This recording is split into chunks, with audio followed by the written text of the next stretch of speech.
On a night that felt colder and crueler than any human heart should bear, the rain came down in relentless sheets over an old church. Inside, a man already battered and coughing blood staggered back as a bullet tore through him, fired by a figure in glasses. The shooter lowered his weapon, his own clothes splattered with red, while the sound of a woman's ragged moans echoed in the background. That woman was his wife.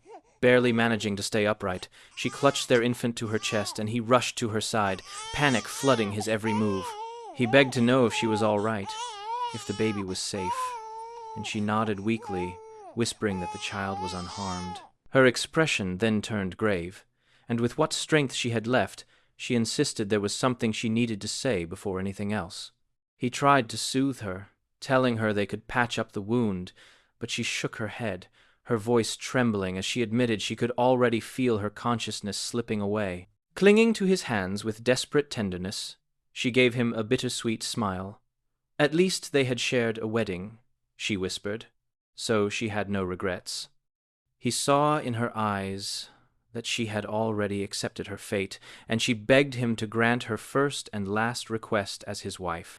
She wanted him to promise that he would help their child live the life he truly wanted, whatever it may be. She tried to tell him again how happy she had been to finally be his wife, but her voice failed her. With that, her time ran out. Meanwhile, the wounded man turned his bloodshot eyes on the one with glasses. His voice was like a blade as he spat that using a wedding as a trap was just the kind of vile trick he expected from those bastards. He mocked them for wanting to draw him out so badly and declared that Cheongdo never forgets a traitor. He warned that the day his son inherited the group, the widow's child would be slain by his boy's hand. Once the old chairman finally died and his own son took the title, then they would see who had the last laugh. He almost sounded like he was looking forward to it. Agent 101 finally turned, cradling his sobbing child with one arm while raising his gun with the other. His voice cut through the storm as he told the man in glasses that he was looking forward to it as well. A gunshot cracked, blood sprayed, and he ended things his own way. Years passed. In a bright and peaceful home, a young boy cried out in frustration, shouting that it was just too hard. The man in Ray-Bans, now acting as his boxing coach, barked that they were only getting started. The poor boy whined that morning runs, lunchtime squats, and swimming on top of everything else was far too much, especially for an 8-year-old. He said it felt like child abuse. Agent 101 was not impressed. He demanded to know why his son had gone around hitting classmates, reminding him that he had agreed to 1 week of hellish training as punishment. The boy protested that the others had been bullying someone else first, hitting him and mocking him as a child without a mother, so he figured it was only fair to hit them back. That answer earned him a flick to the forehead. His father asked how many times he had told him not to use violence for revenge, and if this was really how he wanted to use the skills he was being taught. Then, slipping the gloves back on, he ordered his son to hit the mitts. If he did not finish his quota, there would be no dinner tonight. That threat worked. No dinner was a nightmare, so the boy powered through the training. Punch after punch, his father cheered him on, and before long he was down to his last 4 laps, wheezing but determined. That night, over a dinner that looked far more like takeout than a home-cooked meal, the boy suddenly asked what kind of person his mother had been. The white-haired man froze, not expecting the question. The chubby child explained that all his friends spent time with their mothers, but he did not even have a photo, and he wanted to know. The man was quiet for a moment before answering. He said his mother had been strong, thoughtful, and clever, and that she had loved him until her very last breath. He added softly that she had been as beautiful as the sunset glowing through their window. The boy squinted at him and remarked that he seemed very focused on the beautiful part, but the man sidestepped, saying it was late, and rose from the table. The boy quickly asked if he would be working again tonight. His father explained that weekends were the busiest for his job, but the boy chirped back that he had seen on television that cars could drive themselves now, so maybe it was time for his father, who was a driver, to find a new line of work. The man laughed and shook his head. His son said these things with such cheer it almost hurt. As he left for work, the boy waved goodbye, and the old man smiled to himself, silently telling his late wife that their child's smile was just like hers. 12 years passed, and the chubby kid had grown into a strong young man whose punches were so powerful that one of them sent the heavy bag flying off its chain. Seeing that, he turned to his father and said, "It's about time," as if all the training had finally paid off. His father nodded, agreeing that his strength had truly grown, but instead of celebrating, he suggested they rest for now and finish with weight training later. That answer frustrated the young man because after all those years of training, he didn't want another delay. So he complained, suddenly asking why he wasn't allowed to go to college or become an athlete, and why it was always nothing but endless training. His father brushed the question aside, saying he would understand when the time was right.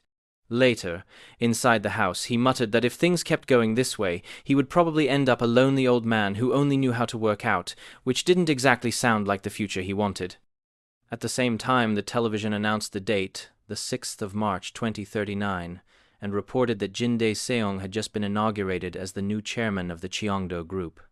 The anchor explained that Jin was the grandson of the late Jin Dae-ho, and that he had promised to take responsibility for the group's future, which was news that caught the attention of the man in Ray-Bans.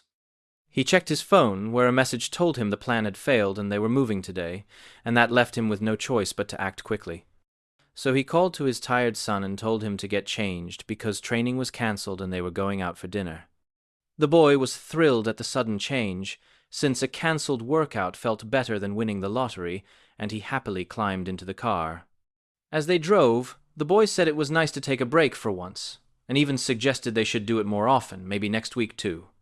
His father agreed with a casual nod, but his eyes kept flicking to the rearview mirror where black cars had started following them. Without warning, he sped up and began making sharp turns, which left the boy hanging onto the seat and shouting to know what on earth his dad was doing. The old man didn't answer, too focused on losing the tail, until after a few risky turns, he finally shook off the pursuers and pulled up in front of an old, run-down shed. The son jumped out, full of questions, but his father walked over to the trunk, which turned out to hold only an axe and a knife, not exactly the tools for dinner. He sighed and admitted that every parent has at least one secret they never want to reveal, and though he had hoped to explain someday, he realized this was not how he wanted the moment to come. Just then, headlights flicked on all around them, one after another, until the clearing was flooded with beams of light and men in black suits stepped out, each one carrying a blade. That sight made the boy freeze, and he asked who these people were, while his father gripped the axe and muttered that Jin must have sent them. One of the masked men confirmed it, explaining that things had moved quicker than expected, and now that Chairman Jin Dae-ho was dead, they needed Agent 101's head as proof of loyalty. The old man only nodded, saying it was nothing new, since power and grudges always walked hand in hand. The leader sneered, annoyed that so many men had to be sent just to take down one traitor, but decided that if that was what it took, then so be it. His men charged forward, and the son shouted in fear, but the father didn't move an inch. Instead, he swung the axe and cut down several attackers in an instant, which froze the rest of the men where they stood. The rumors about Agent 101's skill were true, and one man who tried sneaking up behind him quickly lost his head for the attempt. The first wave was wiped out before they even understood what they were up against, and their boss had to admit that Agent 101's reputation wasn't exaggerated at all. The son stood speechless, unable to make sense of what he had just seen, and the masked leader sighed that it was a pain to waste so many men on one rat, but at least ending him would make the effort worthwhile. With that, even more men rushed in, and Agent 101 tightened his grip on the axe. He looked at them calmly and told them he would show them the difference between himself and the rest of them. That night, everything descended into chaos. The old man was a storm of fury, tearing through the mob with terrifying precision. Limbs flew, blood sprayed, and at one point, an unfortunate soul actually thought he could block the old man's axe with a sword. That plan lasted about a second, because both his blade and his body were split clean in two. Even when two masked thugs tried to sneak in from behind, The old man spun as if he had eyes in the back of his head and cut them down without hesitation. But no matter how many bodies fell, more poured in. It was like trying to hold back an endless tide. His son, pale and shaken, cried out again, demanding to know who these people were. He wanted answers. He wanted something to make sense. But before he could even finish, another masked man lunged at him. The boy barely had time to gasp before the attacker's head rolled to the ground. His father didn't even pause, calling out to him by name, Jin Isu, and promising he would explain everything later. For now, he told him not to worry about a thing. Then, just as suddenly, the old man broke into a run. He shouted for his son to follow, and though it caught Isu off guard, instinct made him obey. Masked men blocked their path, but Agent 101 was unstoppable. His axe rose and fell, carving a path wide enough for them to break through. Just as it seemed they had a chance, another thug came barreling at Isu with a weapon raised. But the boy wasn't helpless. He reacted on instinct, grabbing the man's arm and slamming him hard to the ground. Without missing a beat, Isu bolted. He ran like the devil himself was behind him, because in a way he was. Maniacs in masks flooded the dark night, chasing him all the way to a rusted shed. His father shouted at him to get inside and hide, already standing by a stack of metal rebars. With one brutal kick, the old man sent the heavy beams crashing down, flattening the attackers beneath them. For a fleeting second, Isu thought it was finally over. Wide-eyed and trembling, he called out, and his dad quickly asked if he was hurt. The boy stammered that he was fine, but the old man shook his head. They had no time to rest. More were coming, and they had to move. He pointed to a back door and explained that down the stairs, a car would be waiting. It was self-driving. All Isu had to do was start it and keep it running. He would buy his son time and follow right after. Isu opened his mouth to argue, but his father's command silenced him. The boy swallowed his words and obeyed, even as his heart twisted with fear. Just then, a sound tore through the shed, and the old man tensed, ready to face it. A masked fighter emerged, mocking him. He sneered that an old man wouldn't get far with cheap tricks and promised to give him some senior courtesy. The swordsman's grin turned cruel as he swore to make his death slow and painful. Agent 101 shouted for Isu to run, then hurled himself at his opponent. Steel clashed with sparks. The masked fighter drew a second weapon, an axe, and the pressure on the old man mounted fast. For every block, another strike came. Sweat ran down his temples as he realized how dangerously close things were tipping. Meanwhile, Isu was sprinting for the exit, his thoughts a frantic mess. His hand pressed against the door, hesitating between running for his life and charging back to help. Memories flashed. The memories of his father's axe, severed hands, the merciless violence, and the boy trembled. He pushed against the door, but it wouldn't budge. His eyes fell to his own bruised, dirt-covered palm, and the question burned inside him. What kind of man was his father, really? What kind of criminal had raised him? Before he could think further, a scream tore through the air, sharp enough to freeze his blood. He turned just in time to see two blades driven deep into his father's body. The killers struck with ruthless precision, even severing Agent 101's right arm. Blood poured as the old man coughed, barely holding himself up. The swordsman sneered at him, demanding he stop resisting. He boasted that they had already uncovered every backup, every ally, every escape plan the old man had prepared. There was nowhere left to run. But inside, the old man wasn't listening. He heard only the voice of his wife, her final wish, begging him to give their child the life he truly wanted. A smile, tired and ironic, curved across his lips. To outsiders it might look like pointless resistance, but to him this was the last promise he had left, and he would never abandon it. He told himself he was still alive for one reason only: to give his son a chance at a different life. But if that chance was slipping away, he would at least drag his enemy down with him. Slowly, he pulled a lighter from his coat pocket. He warned the swordsman that if he was going to die, they would both go together, right here and now. He flicked the flame. Only then did the masked man realize what had been waiting all along.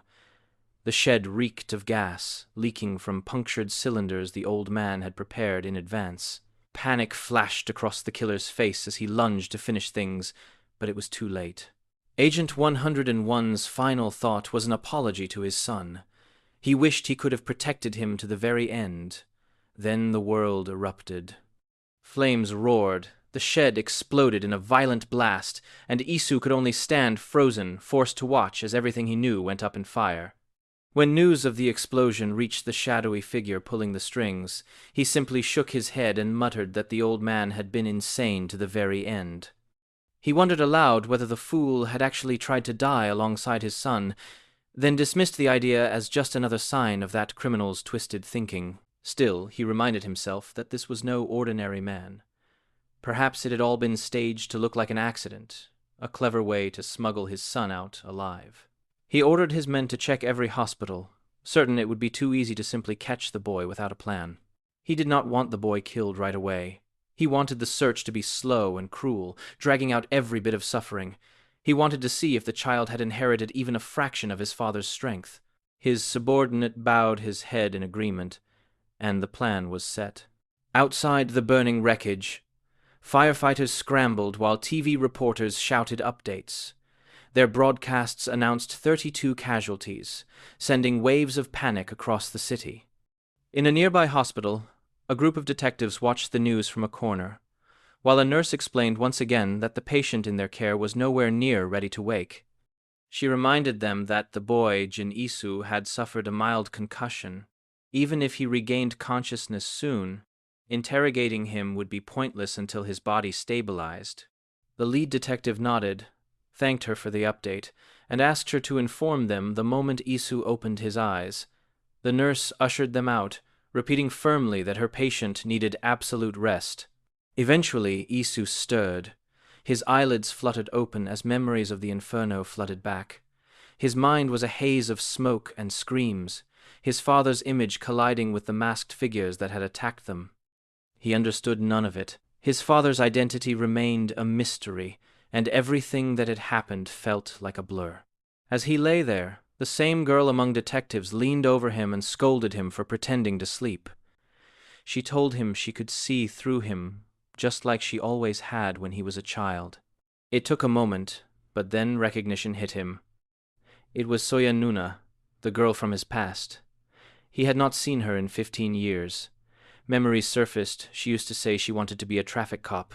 She laughed now, admitting she really had started there, busting reckless drivers and even breaking up fights until her current captain scouted her. She teased him, saying he had not changed at all, recalling the time they practiced taekwondo together as children, when he cried after taking a hard kick and was scolded by his uncle. Isu laughed weakly, insisting it had been fun, even if it hurt. Their banter softened for a moment, until Soyun carefully asked about his uncle's work. His face grew heavy. He admitted he knew nothing, only that masked men had attacked, and he had no idea who they were or why they had come. Her expression darkened with frustration. She felt like he was treating her as if she were an interrogator when she was only trying to help. She sighed, then promised not to push him again until he recovered. She told him to rest well, swore she would visit every day, and urged him to lean on her if he needed anything. Before she could say more, the nurse returned, delighted to see him awake at last. Days passed, and Soyun kept her promise. One afternoon she arrived with a bag of fried chicken, chatting with the nurse at the counter who recognized her immediately. The nurse waved her through, and Soyun smiled, realizing she must have made an impression with her constant visits. Yet she noticed another nurse, a red-haired woman, giving her a strange look. The glance irritated her, and she wondered if she looked out of place in this hospital. Inside, she handed the food to Isu, who lit up with excitement and nearly forgot to thank her before devouring a piece. She watched him chew happily, and for a moment it felt like nothing had changed since their childhood. Still, she worried he was only putting on a cheerful face for her sake. She knew that without his uncle, the boy's world must feel unbearably heavy. Isu felt exactly that. He was lost, confused, and unwilling to confront the truth. He wanted to believe this nightmare was only a dream that would fade if he kept wishing hard enough. But deep down he knew better. Reality was not going to let him escape, and worse, a fear gnawed at him. If those masked men were still hunting him, what if Soyeon was next? He promised himself that he would never allow her to be dragged into this chaos. His thoughts were interrupted when the red-haired nurse entered the room. She announced it was time for his IV. Isu frowned, confused, since he thought he no longer needed one. He called out to her, his unease growing. Then he saw her eyes, glowing faintly red, and a chill ran through his body. Without warning, she yanked out a scalpel and lunged at him, screaming for him to die. For a second he froze in horror, but Soyeon reacted faster than instinct. She knocked the blade from the nurse's hand and shoved her back. "Are you insane?" Soyeon shouted, but the nurse only launched herself forward again, trying to land a kick. Soyeon caught her midair and slammed her down hard. The nurse paled as Soyeon's fist loomed above her, and a moment later she was pinned to the floor. Soyeon glared down at the trembling woman and muttered that she must be out of her mind. She suggested they take her straight to the police. Isu, however, insisted that they had to get out immediately. His urgency left no room for argument. Together they raced toward the emergency stairs. Soyeon, still furious, demanded to know what he was hiding. She reminded him that she was a detective and deserved answers, but Isu begged her to trust him and promised to explain later.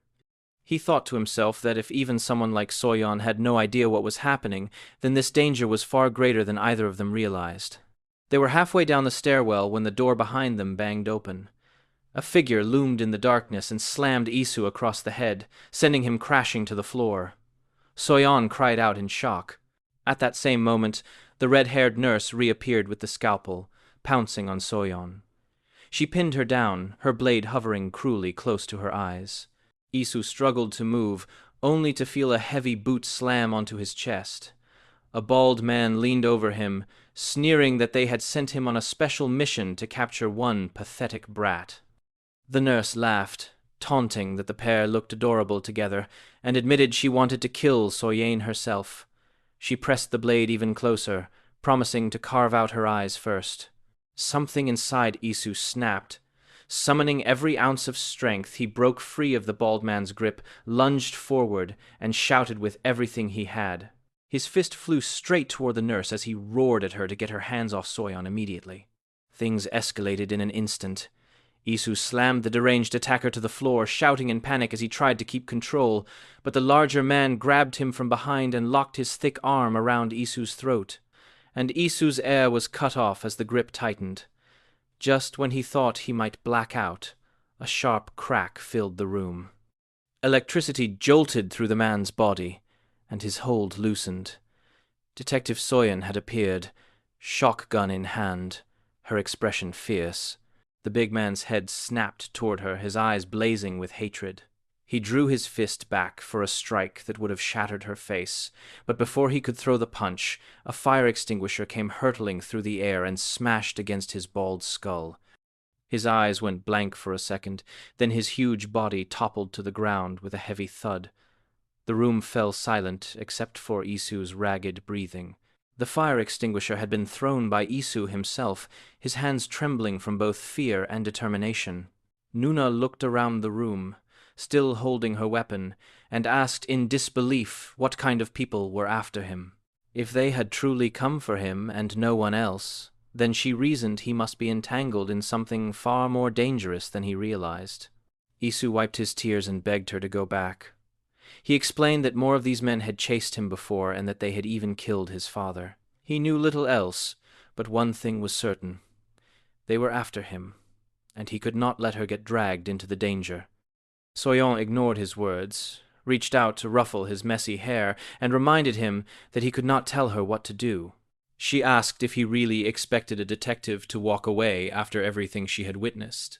She told him that this was her job, and before he could argue further, she declared that she would see to it he had personal protection. For now, He was coming with her. Isu tried to protest, but she silenced him with a firm look, and that was the end of the matter. Later that night, they arrived at his home. Passing through the old yard gate, Soyeon actually smiled, saying it had been years since she last set foot there. Isu reminded her she had not visited since graduation and promised to pack quickly. She sat in a chair, waiting, her thoughts uneasy despite her calm words earlier. She knew deep down this had not been a random attack. The sheer number of attackers and their organized behavior pointed towards something larger. This did not feel like gang violence. It felt like the reach of a powerful organization. Her mind drifted to Isu's father. He had always trained the boy relentlessly and kept strangers at a distance. She could not help but wonder if that strange upbringing was tied to the chaos surrounding them now. Her phone buzzed in her pocket. A subordinate reported grim news. The suspect they had captured earlier had escaped. He had knocked out the assistant guarding him in the bathroom, and both men had disappeared without a trace. Soyeon was still reeling from the call when the window behind her shattered. The bald man from before stepped through the glass, eyes gleaming with malice, followed by 3 shadowy figures. Soyeon froze in shock. She had never imagined they would track them so quickly. Her subordinate's voice shouted through the phone, asking about the noise, but before she could answer, a knife spun through the air and pinned the phone to the table. The red-haired nurse among them giggled in a twisted, childlike voice, mocking her as Sister Soyeon, and insisting she had to play. Her tone was eerie, as if the whole encounter was some sort of game. Isu stepped out of his room, eyes wide with disbelief. The bald man greeted him casually with a "hello," as if they were old acquaintances. Isu could not comprehend how they had found this place, nor why their numbers seemed to have multiplied. A tall figure sneered, asking how such an ordinary boy had managed to beat his companion earlier. He mocked the bald man for remaining at the bottom of the hierarchy despite his years of experience. The insult only made the bald man scowl. Isu's patience broke. His voice rang out, demanding answers. He shouted that he deserved to know why they were doing this and what any of it meant. His plea was met with silence until an object was suddenly hurled his way. It narrowly missed, and before he could move again, the nurse lunged with a knife. He dodged, but she was quick, slashing across his cheek. He blocked her second strike and managed to knock one blade from her hand, but her kick caught him off guard, sending pain shooting through his body. Panic flooded him. With every strike, he realized how outmatched he was, especially against blades. He thought back to all those years of training with his father, and wondered if he had ever truly learned anything useful. His body screamed for him to move, but he could not evade the next slash. The blade cut him, and he cried out in pain. A gunshot echoed, and the nurse staggered back. Soyeon stood firm, pistol raised, her voice cold as she ordered them to drop their weapons. Before she could finish her warning, another shot cracked through the air and struck her hand. Isu cried out in horror as her gun clattered to the floor. The tall man smirked, explaining that they had never promised not to use guns. He added that if they had truly wanted her dead, she already would be, and told her not to worry because their business was not with the police. The bald man stepped in front of Isu, towering over him. He said that their interest lay solely with the boy. Isu shouted again for an explanation, but the man answered with his fists. The first punch knocked the breath from his lungs, and the next blow nearly sent him to the ground. The man told him he had been born wrong, that he was nothing but a toy for the powerful, and that he should curse his parents for bringing him into this world. Isu's mind spun. His father's face appeared in his thoughts, and confusion clawed at him. Had his father abandoned him? Had all those years of harsh training been nothing but preparation for this torment? The despair pressed down, but his body refused to collapse. He planted his feet, glared at his attacker, and lashed out with a fierce kick that drove the man backward. Pain seared through his body, but he did not stop. He thought about his father, and the possibility that if he had fought harder that night, things might have ended differently. With that thought burning in his chest, he threw his fist forward. His knuckles connected with the man's face in a brutal strike that sent him crashing to the floor. The bald man lay there, eyes wide with shock, while Isu stood over him, chest heaving. For the first time, Isu wondered if maybe, just maybe, he had the strength to survive after all. Watching the bald man crumple to the floor was enough to make the other goons hesitate. Isu stood there, chest rising and falling heavily, but for the first time in his life he felt a spark of pride. He had landed a real punch that mattered. His eyes flicked toward Soyun's wounded hand, concern written all over his face, when one of the attackers suddenly pointed at him. The man muttered that now it all made sense. Isu really was 101's son, and that was why the VIP wanted him so badly. Isu clenched his fists and shouted back that they did not know a single thing about his father. The taller man only shrugged. He claimed they probably knew far more than Isu ever would, and even admitted that he had been a fan of the old man. But then he smirked and said he was tired of watching Isu take on the weaker members of the group. He slipped off his jacket, stretched his shoulders, and announced that he could not just stand by while his crew got beaten. Isu did not understand any of this, but he straightened his back and declared that he was not going to sit there and take it anymore. The taller man reminded the others that they needed Isu alive, but he looked completely unconcerned as he promised he would take it easy. He stepped forward and drove his fist toward Isu. The boy barely dodged, but the follow-up came fast. A left hook that rattled his ribs, and a right hook that split his guard wide open. A vicious kick struck him in the chest and launched him backward. Isu hit the floor hard, gasping for air as he tried to steady himself. His whole body screamed with pain, yet his opponent looked almost impressed. He commented that most people would have passed out after a beating like that. Still, he said he did not have time to keep playing. He grabbed the nurse's sword and unsheathed it with deliberate slowness, assuring Isu he would not kill him but warning him not to struggle. Isu tried to push himself upright. As he closed in, he added casually that the VIP had strange tastes, and then he twisted the knife even further by asking what kind of face Isu would make when Soyun died. The words slammed into Isu like ice water. For a moment he could not even breathe. The man grinned wider and said Soyun would bleed out soon anyway, so he might as well finish her off quickly, like an animal. Isu shouted for him to stop, but the man ignored him, clearly enjoying the boy's fear. He raised the blade, and blood sprayed. Gasps filled the room. To everyone's shock, it was Isu who had been struck. He had thrown himself between the sword and Soyun. The swordsman cursed and ground his teeth. He admitted he had wanted to bring Isu in whole, but since the boy had chosen to get in the way, he would finish it here and now. He pulled back for the final strike. At that instant, an axe whirled through the air and knocked the sword from his grip. The steel clattered across the floor. A new figure stood in the doorway, speaking with a mocking drawl. He said kids these days had twisted ideas of fun, then told the thugs to crawl back to their Jin chairman while they still could. His companion, a woman with a confident air, stepped forward beside him, her stance making it clear that they were not here to play. The assassins faltered. They quickly realized these newcomers were not police, but the man in black pointed out that only Jin's lackeys would cause such carnage in the city. He warned them that the real police would arrive soon. The swordsman snarled and lunged anyway, but the woman intercepted him. Her blade flashed, stopping his strike cold, and she smiled as though she had been waiting for the challenge. The man in black tilted his head, listening. He said it sounded like the police really were closing in, and asked if the assassins wanted to keep making things worse for their boss. He gave them one last chance to back away. The leader spat curses instead.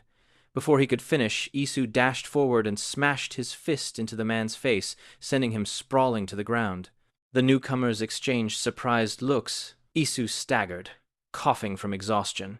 The surviving assassin finally grabbed his fallen companion's coat and announced that they would retreat for the moment, but he promised that next time no clever tricks would save Isu. With that, the killers slipped away into the night. The man in black turned to Isu, his tone steady but not unkind. He said they would keep him safe for now, so Isu should come with them. He explained that in his current state, Isu could not hope to face Jin Chairman on his own, and that an ambulance was already on the way for Soyeon, who had lost consciousness. He added that he knew Isu must be questioning how he could trust anyone after everything that had happened, but suspicion was wise. He looked him in the eye and said he was only an old friend of Isu's father, and that sooner or later the boy would understand, but time was running out. The police were almost there, and neither of them wanted that conversation yet. Isu had to choose quickly. After a long breath, Isu agreed to go with them. The man nodded and told his partner to help their new friend. Before leaving, the woman glanced at her phone and said she needed a moment to finish her business. Later that night, in a gleaming office tower, champagne glasses clinked as people toasted the youngest chairman in the company's history. The new chairman, a little unsteady from drink, laughed about the former chairman's death. The guests forced uneasy chuckles, unsure whether to laugh or stay silent. He told them to relax and enjoy the party. Just then, an aide hurried over with a message. A video had arrived from the field team. The chairman told them to play it, expecting a routine report, but instead a voice filled the room. The voice asked calmly if he was Jin Chairman. Every smile froze, and silence fell. The voice continued, saying, this probably was not what Jin had expected, but if Jin was after his life, then he must be the one behind everything. The message was clear. Even if Jin was the head of a corporation or even the president himself, the speaker had no intention of dying quietly. He promised to survive, to fight back, and to take revenge. The screen flickered, and Isu's face appeared. His expression was sharp, his voice steady as he told Jin to watch closely.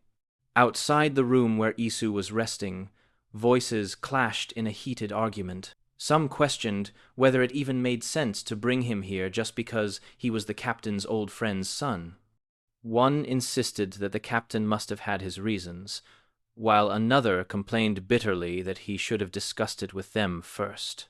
While Isu was supposed to be asleep, the frustrated woman finally lost her patience and stormed in, ready to deal with the matter herself.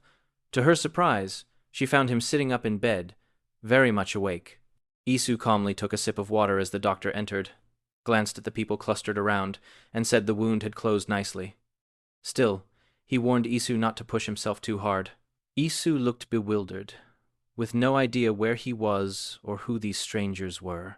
The captain stepped forward and explained that he had once been a colleague of Isu's father. Now Isu had become a target of Cheongdo's new chairman, and protecting him had been his father's final request. Isu's hand clenched the mattress, hatred rising in his chest, hatred for this place and hatred for himself. He had been powerless when those men killed his father. He heard the captain say that even if he had stepped in, his father had already been ready to die. That thought chilled him. Had his father always planned to go out that way?